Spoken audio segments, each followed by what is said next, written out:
Hello guys, welcome back to my YouTube channel. So आज हमारा 75 days hard challenge का 9th day और आज हम जावा में एक नया प्रोग्राम सॉल्व करेंगे। So let's see the question.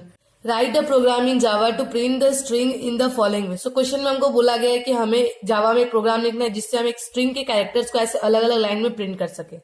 So let's start the program. So सबसे पहले हम एक क्लास बनाएंगे।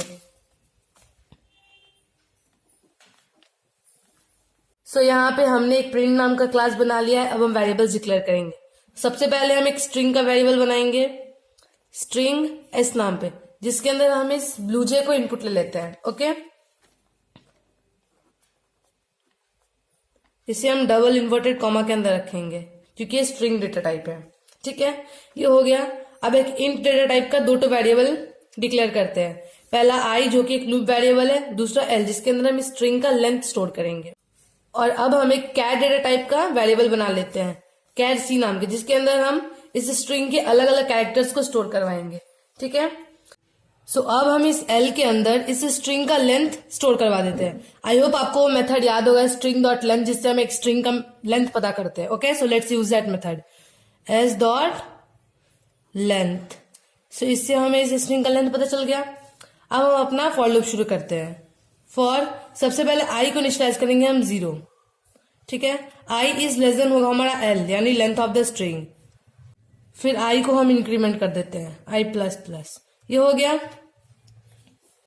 सो अब हम इस सी के अंदर इस स्ट्रिंग का हर एक इंडेक्स नंबर का कैरेक्टर स्टोर करेंगे, यानी एस डॉट कैर एट आई, मतलब आई हमारा इंडेक्स नंबर जाएगा, पहले 0 फिर 1 फिर 2, कब तक, एल से कम तक। ठीक है, ये हो गया।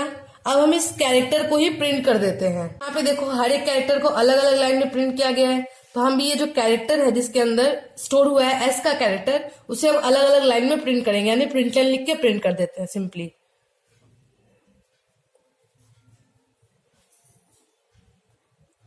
प्रिंट लाइन सी।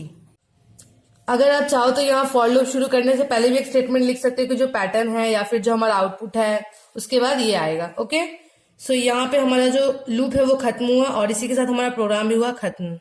तो देखो ध्यान से देखना, यहाँ पे इनपुट में क्या है हमारा स्ट्रिंग ब्लूजे। ठीक है, इसका जो लेंथ है वो कितना है, 1 2 3 4 5। तो हमारा एल का वैल्यू है वो आ गया 5। ठीक है, और हमारा जो इंडेक्स नंबर है बी का वो होगा 0, इसका 1 2 3 4। तो यहाँ पे हम ऐसे लिखते हैं। ठीक है, रुको, 0 1 2 3 और यहाँ पे 4। ओके, ये हमारा इंडेक्स नंबर है जो कि फॉर लूप में जा रहा है आई के साथ, पहले 0 फिर 1 2 3 4।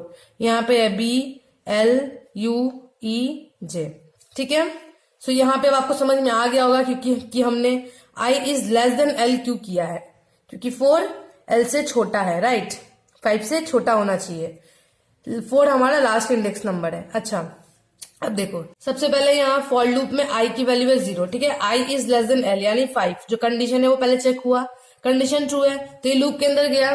अब यहाँ पे सी के अंदर स्टोर होगा S dot character at i. आई की प्रेजेंट वैल्यू है 0, मतलब कैरेक्टर एट 0। सी के अंदर स्टोर होगा बी, है ना, 0 की जो कैरेक्टर है वो बी है, राइट, तो 0 तो इंडेक्स का कैरेक्टर बी, तो सी के अंदर स्टोर हो गया बी।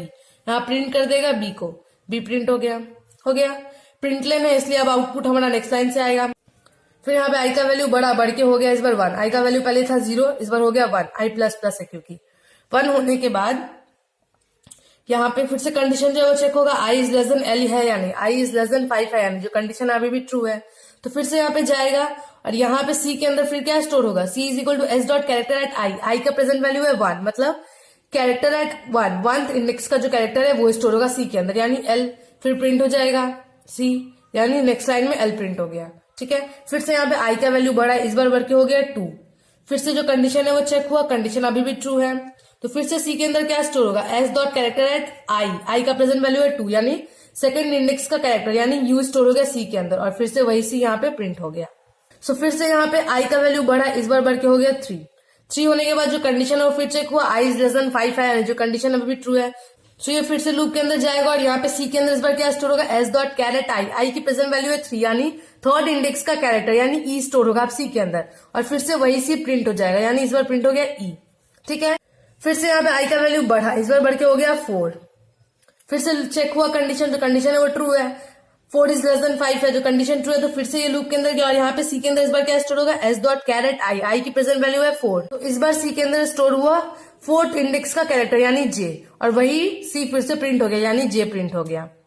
फिर से यहाँ पे आई का वैल्यू बढ़ा, इस बार हो गया 5, आई का वैल्यू बढ़ के हो गया 5। ठीक है, फिर जो कंडीशन है वो चेक होगा, कंडीशन इस बार फॉल्स है, 5 इज नॉट लेस देन 5, हमारा कंडीशन होना चाहिए आई लेस देन एल होना चाहिए यानी 5, तो इस बार कंडीशन फॉल्स है, इसलिए हमारा जो लूप हो गया टर्मिनेट और हमारा फाइनल आउटपुट हो गया ये। सो आई होप कि आपको ये प्रोग्राम समझ में आ गया होगा। अगर आपको प्रोग्राम समझ में आ गया तो वीडियो को लाइक कर दो और ऐसे ही कोडिंग से रिलेटेड वीडियो देखने के लिए हमारे चैनल को सब्सक्राइब कर दे। Thank you.